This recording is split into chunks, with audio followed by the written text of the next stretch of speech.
ရေးကြီးတာတော့လှုပ်ရှင်နေဆိုတဲ့လုံမယ်ဆိုတဲ့တန်သေးတာစိတ်ပဲဖြစ်ပါတယ်။လိုအပ်လို့ရှိရင်လည်းမြန်မာနိုင်ငံမှာကျွန်တော်ကိုယ်တိုင်ခံရတဲ့ထပ်တွေ့ပါမယ်။လက်ရှိကြုံတွေ့နေရတဲ့တချို့သက်ခက်ခဲတွေခံရတဲ့ခေါင်းထဲမှာသိမထည့်ပါနဲ့ဒါလည်းတင်ကားတာဖြစ်ပါတယ်။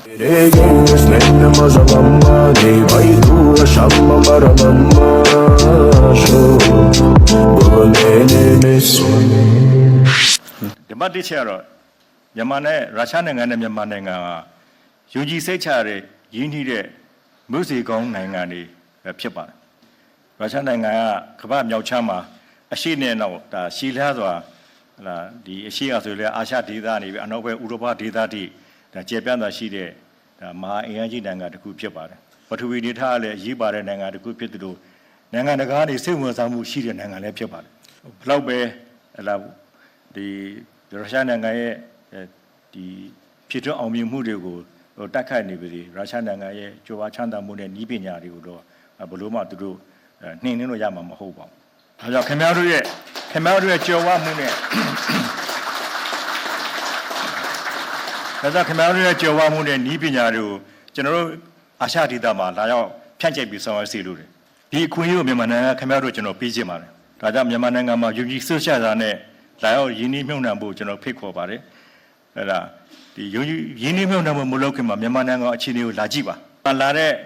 ဒီမှာလာတဲ့မြန်မာနိုင်ငံပါလာတဲ့အဖွဲ့တွေကမြန်မာနိုင်ငံကိုကိုစားပြုပြီးလာတဲ့လူတွေဖြစ်ပါတယ်။မြန်မာနိုင်ငံကိုခင်ဗျားတို့လာမယ်ဆိုရင်မြန်မာနိုင်ငံသားတွေရဲ့ပဂတိအခြေအနေကိုလည်းဒီတဲ့ပူပြီးသိရှိမှာဖြစ်ပါတယ်။စီးပွားရေးလုပ်တဲ့အခါမှာလည်းဒါခင်ဗျားတို့စီးပွားရေးလုပ်တယ်ဆိုတော့စီးပွားရေးလုပ်တဲ့အခါမှာလည်း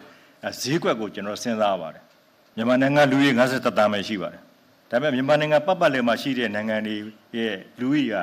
2 ဘီလီယံကျော်3 ဘီလီယံနီးပါးလောက်ရှိပါတယ်။အာဆီယံ10နိုင်ငံပြင်အင်အားကြီးနိုင်ငံဖြစ်တဲ့တရုတ်နိုင်ငံအိန္ဒိယနိုင်ငံနဲ့လူကြီးများပြားတဲ့ဘင်္ဂလားဒေ့ရှ်နိုင်ငံတို့ကမြန်မာနိုင်ငံနဲ့ထိစပ်နေတဲ့နိုင်ငံတွေဖြစ်ပါတယ်။ဒီနိုင်ငံတွေကိုခင်ဗျားတို့ရဲ့ထုတ်လုပ်မှုတွေနဲ့ပတ်သက်ပြီးဘလို့ခင်ဗျားတို့ဈေးကွက်ရှာမလို့ဆိုတာလေစဉ်းစားမယ်ဆိုရင်တော့ပိုပြီးကောင်းပါလိမ့်မယ်။တခုကတော့မြန်မာနိုင်ငံကဘာမှရှိတဲ့ဒီသဘာဝ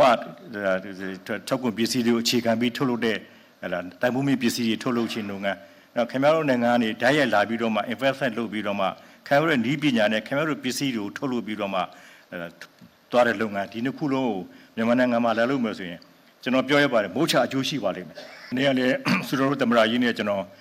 မြန်မာနိုင်ငံနဲ့ပူးပေါင်းဆောင်ရွက်နေပေတဲ့ပတ်သက်ပြီးတော်တော်များများဆွေးနွေးသဘောတူညီရယူကြတာတွေရှိပါတယ်။လက်ရှိကြုံတွေ့နေရတဲ့တချို့သက်ခက်ခဲတွေ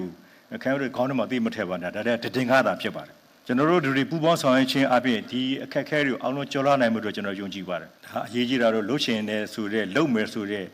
တန်သေးတာစိတ်ပဲဖြစ်ပါတယ်။ဒီတော့ကြောင့်မိတ်ဆွေရုရှားနိုင်ငံသူနိုင်ငံသားများနဲ့လုပ်ငန်းရှင်အားလုံးကိုကျေးဇူးပါကြောင်းကျွန်တော်ပြောလိုပါတယ်။လိုအပ်လို့ရှိရင်လည်းမြန်မာနိုင်ငံမှာကျွန်တော်ကိုယ်တိုင်ခံရတဲ့ထပ်တွေ့ပါမယ်။ကျေးဇူးတင်ပါတယ်။ Спасибо вам большое.